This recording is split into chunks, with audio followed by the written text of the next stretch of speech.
Gastro से related ऐसे कौन से टेस्ट रेगुलर बेसिस पे करवाने चाहिए ताकि उनकी हेल्दी लाइफस्टाइल को वो कंटिन्यू करें? लीवर की जांच होती है तो एसजीपीटी है, यदि एसजीपीटी बढ़ रहा है।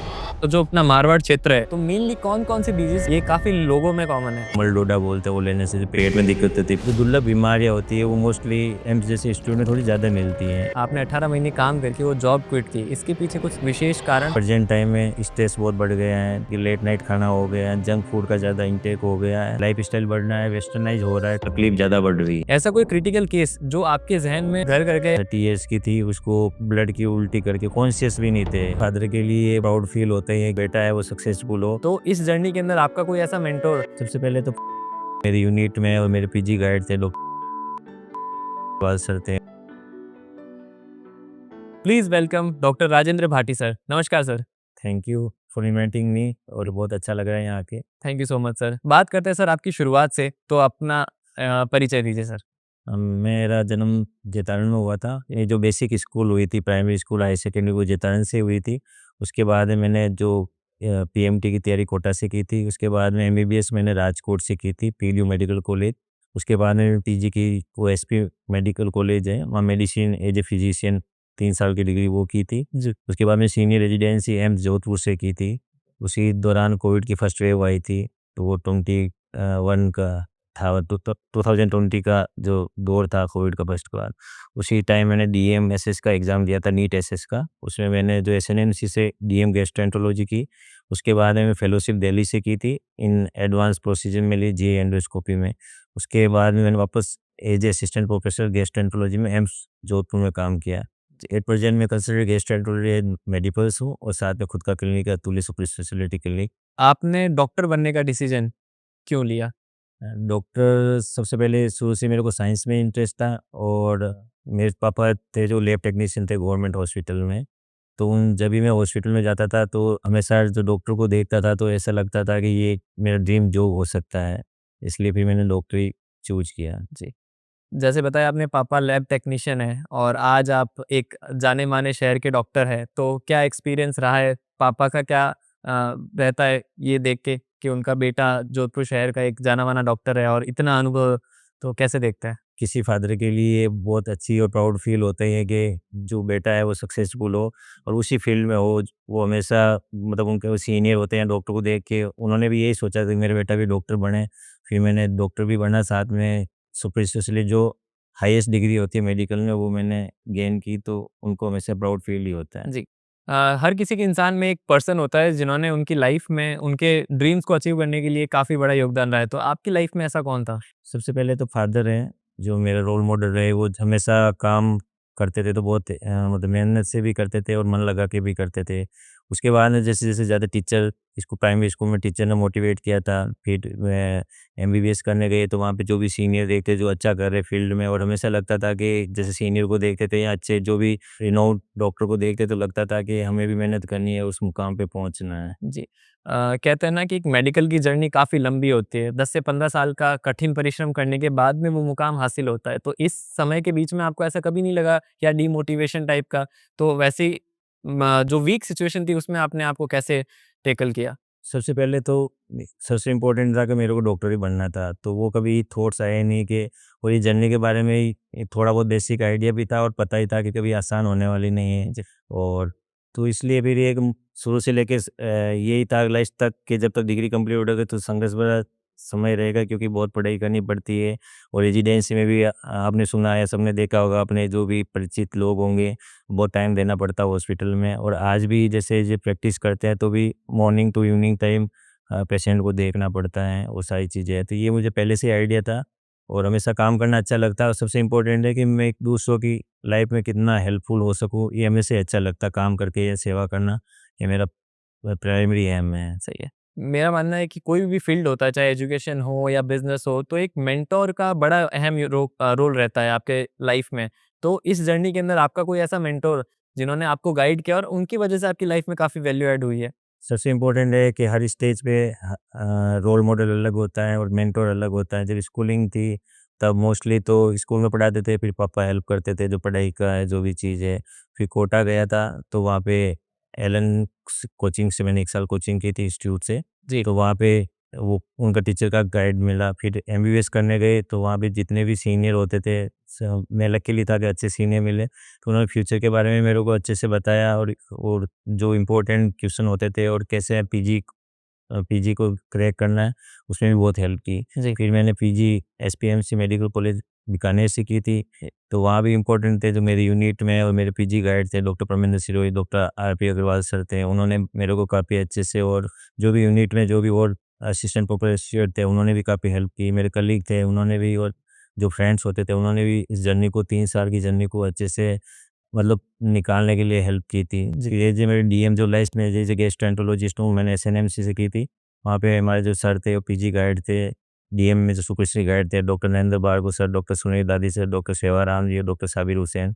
इनका भी अच्छा रोल था, उसमें मेरे सीनियर भी थे और मेरे कलीग भी थे। और सबसे इम्पोर्टेंट इन सब से साथ में एक होता है जो पेशेंट होता है, जब हम पेशेंट से बात करते हैं और हम उनसे सीखते हैं, उनका भी बहुत योगदान रहा। जी। आपने अपनी जर्नी के दौरान एम्स का ज़िक्र किया था, तो एम्स की जर्नी के बारे में कुछ बताएँगे कि क्या एम्स की जर्नी ने आपकी लाइफ़ में इम्पैक्ट डाला या फिर उनके सिस्टम एंड प्रोसेसेस में आपकी लाइफ़ में क्या वैल्यू ऐड की? देखो, एम्स हमारा जो इंस्टीट्यूट होता है, जो वो एक सर्वोच्च इंस्टीट्यूट होता है एज ए मतलब फील्ड में, जहाँ पे वो रिसर्च भी होता है, साथ में पेशेंट केयर भी होता है। इस हिसाब से जब एज ए मैंने मेडिसिन करने के बाद एक सीनियर रेजिडेंट मैंने 18 महीने वहाँ काम किया था एज ए मेडिसिन डिपार्टमेंट में। तो उसी टाइम कोविड भी आया था, वहाँ हमने रिसर्च भी की थी, और कोविड के टाइम भी अच्छा काम किया, और जो भी एडवांस चीज़ें होती है और जो रिसर्च होता है वहाँ पे एम्स में, वो भी किया था।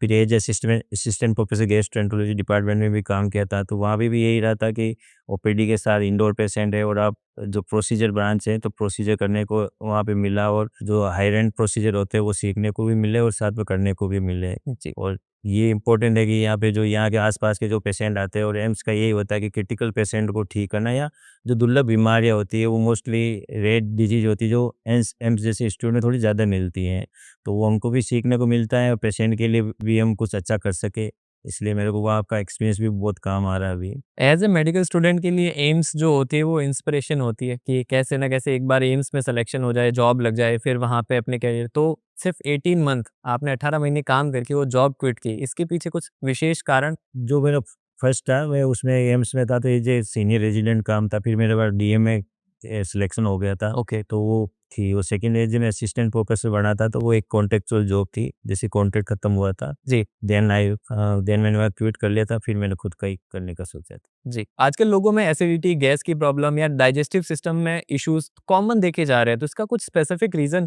देखो, सबसे इम्पोर्टेंट है जो मोस्टली है, एक तो होता है कि डिजीज़ की वजह से यदि जो इश्यू हो रहा है, एक होता है लाइफ़स्टाइल की वजह से।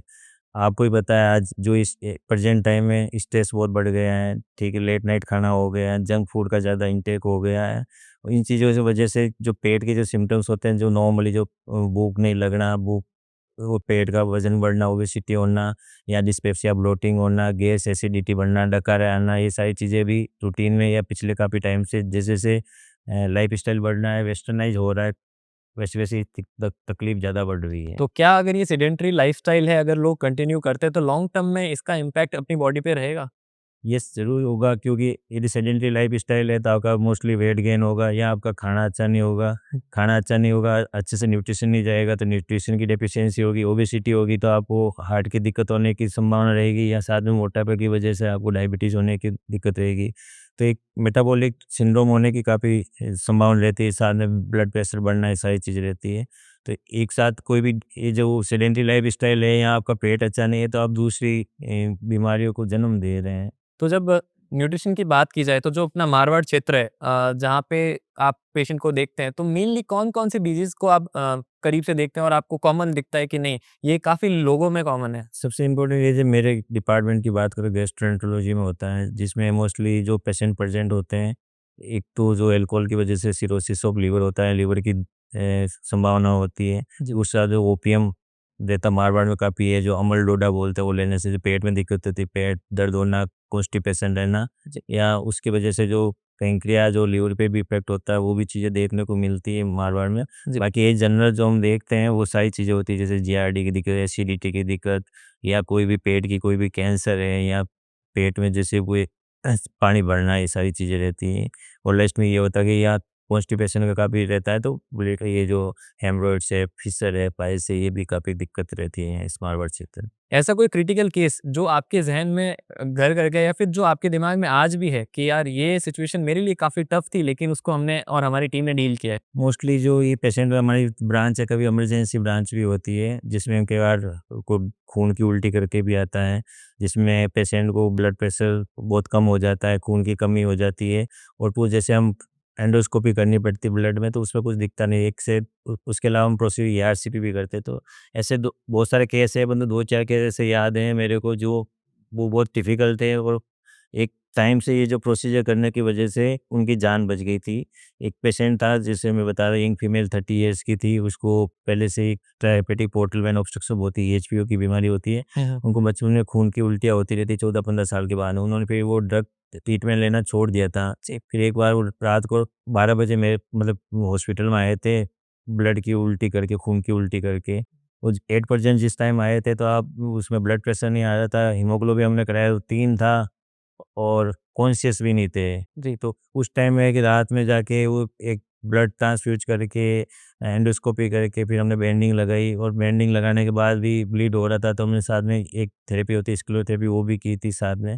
तो ये है कि वो सुबह तक थोड़ा-सा उसमें ब्लड रुका था और फिर ब्लड ट्रांसफ्यूज़ प्रोडक्ट करने के बाद में जब वो सही होकर डिस्चार्ज हुई, तो लगा था कि सही टाइम पे इलाज लेने से, सही टाइम पे प्रोसीजर करने से किसी की जान बच जाती थी। उसके लिए रात को 12 बजे से लेके 4-5 बजे मतलब ये सारा प्रोसीजर कर रहे थे, वो सारा टाइम लग रहा था हमें चीज़ों को मतलब स्टेबल। एज़ ए डॉक्टर की जो जर्नी होती है लाइक अभी शूट का प्लान था बट अपना शूट 2 घंटे आगे डिले हुआ, उसका रीज़न आपने बताया कोई इमरजेंसी केस। तो कई बार ऐसा लगता नहीं है आपको कि मेरे को ये लाइफ़स्टाइल थोड़ी-सी नहीं जम रही है? क्योंकि लेट नाइट आप ओपीडीज़ के अंदर रहते हैं, इमरजेंसीज़ केसेज़ आते हैं, अर्ली मॉर्निंग भी जाना पड़ता है और पूरा दिन हेक्टिक रहता है। कई बार फैमिली की भी शिकायत आती है कि आप तो हॉस्पिटल हमें भूल गए। तो काफ़ी सारी चीज़ें होती हैं, तो फिर उसको कैसे डील करता है? देखो ये मतलब जो मेडिकल फील्ड में तो लाइफ वर्क बैलेंस है, तो वो बहुत मुश्किल से रहता है, क्योंकि वर्क तो करना पड़ेगा और हमारी का ये है कि सब्स्टिट्यूट नहीं है, डॉक्टर है तो डॉक्टर को ही देखना पड़ेगा। मेरी जो ओपीडी में पेशेंट आया तो मेरे को ही देखना पड़ेगा, ये नहीं मैं किसी को बोल दिया कि आप कोई देख लो, तो वो हमें प्रेजेंट रहना पड़ेगा। ठीक है, उसके बाद में कई बार सीरियस पेशेंट आ जाए तो उसके लिए इमरजेंसी प्रोसीजर होते तो इमरजेंसी में जाना ही पड़ेगा और हम शिकायत नहीं कर सकते, क्योंकि ये चूज मैंने खुद नहीं किया था। क्या और बीइंग ए हर एक कोई वर्क का खुद का ब्यूटी होती है, तो डॉक्टर में बनना है कि ये तो उनको वही है कि काम तो करना ही पड़ेगा और किसी का लाइफ सेविंग का मतलब मतलब मामला। जो प्राउड मोमेंट होता है जब पेशेंट बेड पे आता है और जब अपने कदम पे खड़ा होके जाता है तो एक प्राउड मोमेंट डॉक्टर के लिए होता है। सबसे ज़्यादा यदि किसी कोई बोलता है, सबसे पहले सबसे ज़्यादा खुशी होती है तो हमें ही होती है कि यदि कोई पेशेंट, यदि कोई बहुत क्रिटिकल कंडीशन में जाया, सही होके जा रहा है, तो हमें सबसे पहले हमें प्राउड फील होता है और सबसे ज़्यादा खुशी हमें ही होती है। क्या बात है! आजकल मेडिकल प्रोफ़ेशन में देखा गया है कि जो नॉन मेडिकल है मतलब कि जो अदर डॉक्टर बन जाते हैं या झोला छाप जिन्हें कह सकते हैं या गाँव में कुछ ऐसे ट्रीटमेंट किए जाते हैं जिसमें पेशेंट की जो कंडीशन है बहुत क्रिटिकल हो जाती है और उसके बाद में आप तक पहुँचता है। तो इन चीज़ों को कैसे डील करते हैं या फिर आप क्या कहना चाहेंगे हमारी ऑडियंस को? हाँ, सबसे इम्पोर्टेंट मैं आपके मतलब ये पॉडकास्ट के थ्रू ये भी लोगों को अवेयर करना चाहूँगा कि जैसे एक प्राइवेट सेटअप के साथ गवर्नमेंट सेटअप है, गवर्नमेंट भी बहुत ज़्यादा प्रैक्टिस करती है, तो आप कम से कम ये है कि आपको दिक्कत हो रही तो एक बार तो कम से कम आप डॉक्टर के पास जाइए। इवन दो पीएचसी, सीएचसी और डिस्ट्रिक्ट हॉस्पिटल भी अच्छे हो गए और इवन दो डिस्ट्रिक्ट में भी मेडिकल कॉलेज होने लगे। तो सबसे इम्पोर्टेंट है कि अवेयर होना चाहिए बीमारी के बारे में, ठीक है? या किसी से मतलब झोला छाप या भोपा से या किसी से ट्रीटमेंट कराने से मतलब साइंस इतनी डेवलप हो गई, ये चीज़ें यदि सही होती तो पढ़ाई भी हम भी उसी की कर रहे होते और सब जगह उसी के बारे में बात होती थी सही बात। करके। तो सबसे हम आपके थ्रू ये सबको कहना चाहूँगा कि आप कम से कम डॉक्टर से मिल लें, उस बीमारी के फील्ड में जो भी एक्सपर्ट है कम से कम उनसे मिले, एक बार राय ज़रूर लेनी चाहिए और जल्दी से प्रेजेंट होते हैं तो हम कई बीमारियाँ होती है वो ज़्यादा बढ़ जाती है, बाद में उसका ट्रीटमेंट नहीं है, अर्ली स्टेज में यदि हमारे पास आए तो उस बीमारी का ट्रीटमेंट भी होता है। जी। अ, गैस्ट्रो से रिलेटेड ऐसे कौन से टेस्ट है जो एक एज के बाद में करवाना ज़रूरी है? आम इंसान को भी कुछ टेस्ट है जो रेगुलर बेसिस पे करवाने चाहिए ताकि उनकी हेल्दी लाइफ़स्टाइल को वो कंटिन्यू करें? देखिए, सबसे इम्पोर्टेंट टेस्ट है जो मैं बताना तो गैस्ट्रो के रिलेटेड है, तो उसमें आजकल जो फैटी लिवर का बहुत बढ़ रहा है, जी, तो आपको कम से कम 2 टेस्ट, ये 3 टेस्ट ज़रूर कराना चाहिए। एक तो सोनोग्राफी है, जिससे ये पता चले फैटी लिवर है कि नहीं। जी। सेकंड है एसजीपीटी बोलते हैं, जो लिवर की जाँच होती है, तो एसजीपीटी है। यदि एसजीपीटी बढ़ रहा है, तो आपको इन्फ्लेमेटरी मार्कर बढ़ रहे हैं, मतलब आपको डायबिटीज़ होने की संभावना है, आपको हार्ट की संभावना, हार्ट अटैक होने की संभावना है। तो ये जो बेसिक बता रहा हूँ गेस्टों में 2 चीज़ तो मतलब आप सबको 40 ईयर्स या 30 ईयर्स के बाद में करवानी चाहिए। ओके। सर गैस्ट्रो के बारे में थोड़ा डिटेल में बताइए लाइक ये जो नाम है डॉक्टर्स के लिए थोड़ा-सा आम ऑडियंस के लिए अलग है क्योंकि एज़ अ प्लास्टिक सर्जन देखा जाता है या फिर एज़ अ जनरल सर्जन है, जनरल फिजिशियन है, बट एज़ अ गैस्ट्रोलॉजी थोड़ा-सा डिस्क्राइब कीजिए। हाँ, सबसे इम्पोर्टेंट है गैस्ट्रोएंटरोलॉजी के बारे में। देखिए गैस्ट्रोएंटरोलॉजिस्ट एज ए गैस्ट्रोएंटरोलॉजिस्ट हमारे ओपीडी भी होती है, आईपीडी भी होती है और एक प्रोसीजर ब्रांच है। ये आप समझ सकते हैं कि सेमी सर्जिकल साथ में फिजिशियन की भी ब्रांच है। सबसे इम्पोर्टेंट है कि हम जहाँ आहार नली होती है, जो हमारा जो डाइजेस्टिव सिस्टम है, जब हम कोई जैसे कुछ खाना खाते हैं तो आपको मुँह से स्टार्ट होके आपका पूरा इसोफेगस, स्टोमक, छोटी आँत, बड़ी आँत, साथ में लिवर, ये पैंक्रियाज़, ये सारी चीज़ें हम देखते हैं। उसके अलावा ये तो इसके रिलेटेड सारी बीमारी रहेगी, फिर हम प्रोसीजर करते हैं जो आजकल जैसे-जैसे साइंस एडवांस हो रही है तो नॉन इन्वेजिव या मिनिमम इन्वेजिव टेस्ट आ रहे हैं। उसमें हम इम्पोर्टेंट एंडोस्कोपी, कोलोनोस्कोपी, फिर एंडोस्कोपी से कोलोनोस्कोपी जो अर्ली कैंसर स्क्रीनिंग है वो हम लोग करते हैं, या कुछ कैंसर जो अर्ली स्टेज में कैंसर है उसकी भी आजकल हम देसी भाषा में बोले तो सर्जरी करने लगे हैं। जैसे छोटा-सा पॉलिप होती, गाँठ होती है, उसको हम काट के निकाल रहे हैं, या बड़ी गाँठ भी हो रही है आजकल 2 सेंटीमीटर ज़्यादा, तो भी हम नई-नई टेक्निक होती है ईएमआर, ईएचडी, ये सारी चीज़ें हम आजकल कर रहे हैं। साथ में जो पेशेंट होते हैं जो कैंसर के होते हैं उसमें पैलिएटिव थेरेपी देते हैं, या जो कॉमन बाइल डक्ट है उसमें ऑब्स्ट्रक्टिव जॉन्डिस है उसमें हम ईआरसीपी सारी चीज़ें करते हैं। ओके, काफ़ी चर्चा में रहता है चाय या कॉफ़ी, आप क्या चूज़ करते हैं?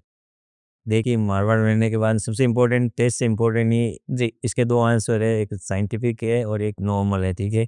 एक तो जो आपको टेस्ट सूट कर रहा है, चाय या कॉफ़ी, ठीक है? दोनों पी सकते हैं, ठीक है? बीइंग ए मारवाड़ में चाय ज़्यादा पी जाती है, हरी चाय पीते हैं, ठीक है? परंतु सबसे इम्पोर्टेंट साइंटिफिक चीज़ पीछे क्या है? तो एक जो कॉफ़ी है उसके बाद पर बहुत रिसर्च हो रखी है, तो उसमें एक बहुत एंटीऑक्सीडेंट की तरह काम करती है और लिवर की हेल्थ के लिए बहुत इम्पोर्टेंट है कॉफ़ी। तो 4 से 5 कप कॉफ़ी पीनी चाहिए जो बहुत हेल्पफुल होती है। ओके, सबसे इम्पोर्टेंट है कि कॉफ़ी मतलब ब्लैक कॉफ़ी है ओके, इम्पोर्टेंट, तो विदाउट उसमें मिल्क, मिल्क और शुगर नहीं होनी चाहिए, ओके, तो वो सबसे हेल्पफुल होगी। सही, और सबसे इम्पोर्टेंट है आपको कब नहीं पीनी चाहिए, यदि आपको थोड़ी यदि रात को नींद कम आए तो आप अर्ली मॉर्निंग में पी सकते हैं। जी, और सबसे इम्पोर्टेंट होता है कि चाय और कॉफ़ी में से चाय में भी किनको नहीं पीनी चाहिए। तो चाय इम्पोर्टेंट है, चाय में क्या दूध भी होता है, साथ में शुगर भी डालते हैं हम, जी, जो शुगर डालते हैं। हुँ, हुँ, तो इम्पोर्टेंट ये होता है कि जिनमें ब्लोटिंग की डिफ़ेक्ट होती है, लैक्टोज़ इंटॉलरेंस होते हैं, उनमें चाय थोड़ी दिक्कत कर सकती है, इसमें एसिडिटी होना या गैस बनना, ये सारी चीज़ें रहती है। उन जिनको जीआरडी और एसिडिटी की प्रॉब्लम होती है, रिफ्लक्स की डिज़ीज़ होती है, उसमें चाय, कॉफ़ी दोनों हम अवॉइड करने को बोलते हैं क्योंकि एसिडिटी बढ़ाती है। या फिर हम बोलते हैं बहुत ही पीना है तो आप कुछ खा के भूखे पेट नहीं पिए, कुछ खा के आधा कप पी लीजिए। ओके। थोड़ा-सा सर फन फैक्ट वाला ये राउंड रहता है हमारा, जहाँ पे हम उनके व्यक्तिगत जीवन के बारे में जानते हैं। तो अगर आप डॉक्टर नहीं होते तो क्या होते? आप सजेस्ट कर सकते हो क्या हो सकता है? बट गेस कर सकते हो क्या? अ, स्पोर्ट्समैन? यस, मेरे को मतलब हमेशा ये चीज़ रहती है, मैं मतलब रेसिंग कार का ड्राइव मतलब क्या फॉर्मूला रेस का सही, ड्राइवर बनता ज़रूर। क्या बात! तो फिर एज़ अ शौकिया रूप में आप इसको कैसे मतलब परस्यू कर रहे हैं अभी अगर अभी तो यही होता है कभी जब टाइम मिलता है तो लॉन्ग ड्राइव पे निकल जाता है, कार चलाना अच्छा लगता है, म्यूज़िक सुनना अच्छा लगता है, तो वो ये कार और म्यूज़िक 2 चीज़ वो क्या बात बहुत है! अच्छा लगता है। सही है। पेरेंट्स से डाँट, फटकार अभी भी पड़ती है या फिर अभी आप डॉक्टर साहब बन गए तो थोड़ा-सा कम होता है? मेरे भी स्ट्रिक्ट पेरेंट्स थे तो जी। वही है कि मतलब अभी भी शिकायत पड़ जाती है, गलती मैं अभी तो बचपन में तो मार ही पड़ती थी, अरे! देखिए इस जनरेशन में हमारी जनरेशन के सबके पिताजी सैले हैं, इतने पोलाइट नहीं होते थे। सही है, बट आज की जनरेशन में थोड़ी-सी शिकायत टीचर कर देते तो पेरेंट्स आ जाते हैं, हमारे टाइम तो हम ही डरते थे बताने से। सही। सही है। सोशल मीडिया का क्या रोल है आज के टाइम में मेडिकल प्रोफेशन के लिए? लाइक एज़ अ डॉक्टर है, तो क्या ज़रूरत है सोशल मीडिया की उनकी?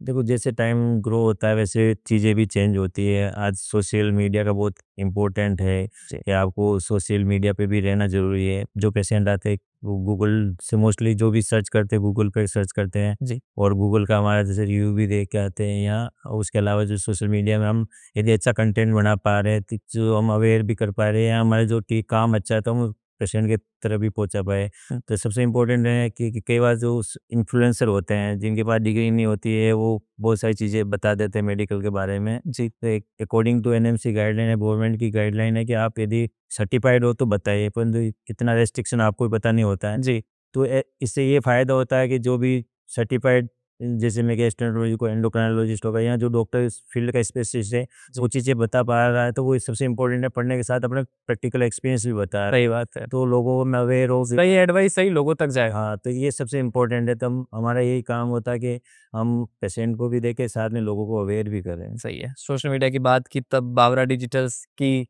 क्या रोल रहा है आपकी लाइफ में? अभी शुरुआत की आपने बावरा डिजिटल के बारे में क्या कहना चाहेंगे? सबसे इम्पोर्टेंट है कि हमको टाइम नहीं मिलता है, तो ये है कि हम हमारे काम में बिजी रहते हैं। तो सबसे हम पेशेंट को देखें, पेशेंट के लिए मतलब पेशेंट को अच्छा करें। साथ में हमारा जो आजकल आपने बताया था सोशल मीडिया का भी, और मैंने बताया था सोशल मीडिया का भी ज़रूरी है। जी, तो वो एक पार्ट है, यदि कोई एक्सपर्ट टीम देख पाए तो वो सबसे इम्पोर्टेंट होता है, जिसमें गूगल प्रोफाइल भी है और बाकी सारी चीज़ें हैं, तो जी। वो सारी कैसा रहा एक्सपीरियंस हमारे साथ? कोई शिकायत हो तो बताइए सर। नहीं, नहीं, अच्छा रहा। आगे भी हम चाहते हैं कि आप भी अच्छा करें, हम भी अच्छा करें। Definitely sir. उम्मीद है सर हमारे ऑडियंस को ये पॉडकास्ट काफ़ी हेल्पफुल रहेगा। काफ़ी सारी इन्फॉर्मेशन हमने आपकी जर्नी के बारे में भी जाना कि कहाँ से आपने शुरुआत की और इतना समय मेडिकल प्रोफ़ेशन में दे के आज इस स्टेज पे हैं और लाखों मरीज़ों के लिए आप मददगार साबित हो रहे हैं। उम्मीद है सर और ऐसे कीर्तिमान आप स्थापित करें और हमारे साथ रहें और थैंक यू सो मच इस पॉडकास्ट में आने के लिए। Thank you. ओके। सबसे पहले मेरे को इनवाइट करने के लिए, मेरी बात रखने के लिए। जी, थैंक यू सर। ओके।